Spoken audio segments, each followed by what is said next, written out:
Esencja death metalu, nihilistyczna, odrażająca i plugawa. To jedno z największych osiągnięć gatunku. Dalej nie ma co iść, ponieważ spadniemy w otchłań piekielną.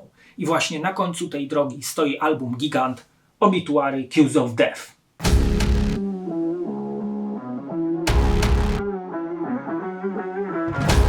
Obituary powstają w 1984 w Gibsonton na Florydzie. Początkowo występują pod nazwą Executioner, później Xecutioner, by w końcu w 1988 przybrać nazwę Obituary. Są uważani za pionierów death metalu. Na początku grali muzykę podobną do Venom czy Celtic Frost, by pod wpływem Possessed stwierdzić, że to jest właściwy kierunek rozwoju. Początkowy skład to David Tucker, John i Donald Tardy, Alan West oraz Trevor Perez. W 1989 wychodzi debiut Slowly We Rot, zaś w roku 1990 ukazuje się płyta, która odniosła wielki sukces i przyniosła popularność zespołowi, czyli Cues of Death. 2 albumy wyprodukował Scott Barnes. To jeden z najbardziej wpływowych albumów death metalu. Któż o nim nie słyszał? Pewnie mało jest takich maniaków na tym łez padole. Głębokie brzmienie, totalnie miażdżące riffy, które udało się stworzyć człowiekowi. Tak, bo wtedy wszystko stworzył człowiek, a nie jakieś AI, które teraz nam pomaga. Efekt jest piorunujący, jak to się teraz mówi, najpierw masa, potem rzeźba.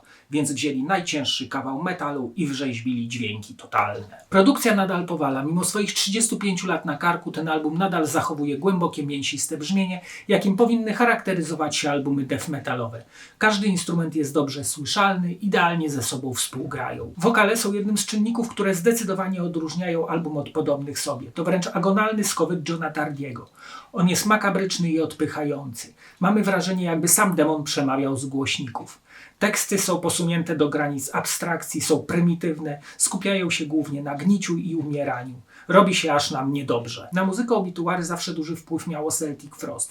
Zresztą słychać to w stylistyce riffowania. Ten prostolinijny groove i szybkie zmiany między wysokimi a niskimi akordami. Zespół zresztą podkreślił inspirację, umieszczając cover Circle of Tyrants wyżej wymienionego zespołu. Ton gitary jest przerażający i ociekający krwią. James Murphy pokazuje swój talent w graniu na gitarze prowadzącej oraz w solówkach. Na szczęście jest ich dużo, ponieważ są one melodyjne i technicznie złożone, po prostu świetne. I super kontrastują z ciężarem tremoli Trevora Pereza, których tom rock jest jednak chwytliwy. Bardzo fajnie, że harczący grubaśny bas jest cały czas słyszalny, zaś techniki perkusyjne Donalda Tardiego utrzymują równowagę między grówem a skupieniem uwagi na jego grze. Ta 9-utworowa strzelanina ciężkiego kalibru zniszczy nam łeb.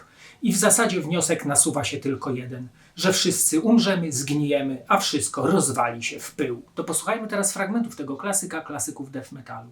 Album rozpoczyna się bijącym bębnem kawałka Infected, do którego dołączają apokaliptyczne riffy oraz całkiem ciekawe solo. Następnie wszystko wybucha mocą bomby nuklearnej i wchodzi ten zainfekowany, rozdzierający wokal. Tekst mówi o zarazie, że tylko śmierć będzie ukojeniem od bólu.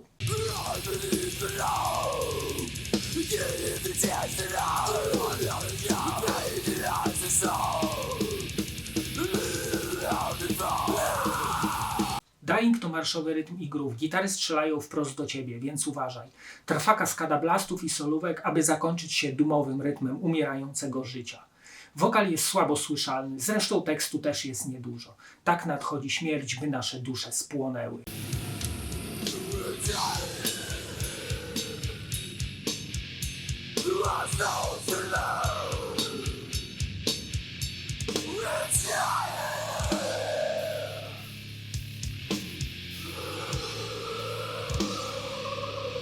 Utwór tytułowy rozpoczyna się doskonałym solo Jamesa Murphy'ego. Jest ono bardzo melodyjne, ale przejmujące.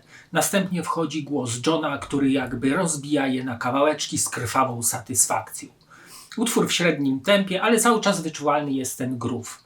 Tekst zaś mówi, że my jesteśmy przyczyną śmierci. Gnijmy w piekle.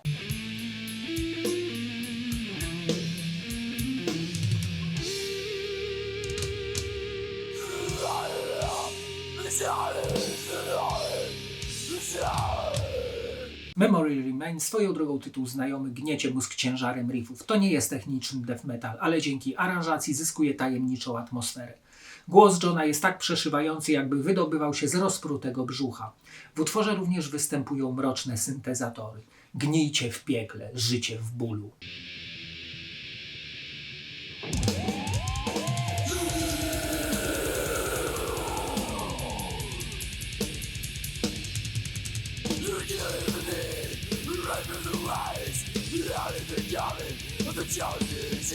Zobaczmy teraz okładkę i wkładkę. Moje wydanie jest z 1990 roku. Okładka jest jednym z najbardziej rozpoznawalnych dzieł w świecie metalu. Wykonał ją Michael Whelan. Co ciekawe, była stworzona do płyty Sepultury Beneath the Remains, ale w ostatniej chwili zdecydowano się na inną, a okładka trafiła na front Kiss of Death. Przedstawia mroczny, surrealistyczny obraz w ponurej kolorystyce granatowo-czerwonej, na której występują elementy kojarzące się ze śmiercią. Czaszki, ciało ludzkie oplecione pajęczą siecią, 5 drzewa z twarzami wołającymi o litość. Głównym jednak elementem jest czerwone oko, które jest jakby okiem zła obserwujące upadający świat. Idealnie pasuje do brutalnego brzmienia zespołu. Wokół oka widać przerażające organiczne struktury przypominające mieszankę roślinności i rozkładających się szczątek. Wkładka jest totalnym wypasem, ale zważając na to, że to wydanie jest z 1990 roku, to wtedy i tak było super mieć płytę kompaktową. A więc jest to zwykła rozkładówka. W środku na wyszarzonym tle okładki wydrukowano podziękowania, adres do kontaktu oraz dziwaczne info na temat szkodliwości narkotyków i logo organizacji. Po prawej jest wymieniony skład nagrywający, producent Scott Barnes, gdzie nagrono płytę i resztę informacji na temat albumu. Na stronie zamykającej tę spektakularną wkładkę umieszczono fajne, czarno-białe foto w stylistyce iście death metalowej z początku lat 90.